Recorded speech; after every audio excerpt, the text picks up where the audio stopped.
আমি 1 লাখ চৰকাৰী চাকৰি দিম মানুহে বিশ্বাস কৰা নাছিল চৰকাৰৰ বৰ্ষপতি উপলক্ষে আমি 30,000 চাকৰি আমি মে মাহত ৰাইজৰ হাতত গটাই দিলো আগষ্ট মাহত আমি আৰু 10,000 চাকৰি দিম নৱেম্বৰ মাহত আমি আৰু 40,000 চাকৰি দিম আৰু চাওঁতে 6 মাহৰ কোভিডৰ সময়ত যদি বাদ দিয়ে এটা বছৰৰ ভিতৰতে আমি এই 1 লাখ নিযুক্তি সম্পূৰ্ণভাৱে আমি সম্ভৱ কৰিম অকল সেয়ে নহয় আজি আমাৰ জল জীৱন মিছনৰ আঁচনি আহিছে এই জল জীৱন মিছনৰ আঁচনিসমূহ কোনোবা এজন লৰাই গৈ চলাব লাগিব ভাৰতীয় জনতা পাৰ্টিৰ চৰকাৰখনে সিদ্ধান্ত লৈছে যে ইলেক্ট্ৰিচিটিও আমি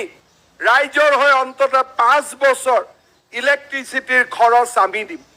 মেইনটেনেন্সৰ কেমিকেল আমি দিম আপোনালোকে লাহে লাহে টকা দিয়াৰ অভ্যাস কৰিব এতিয়াই নালাগে আৰু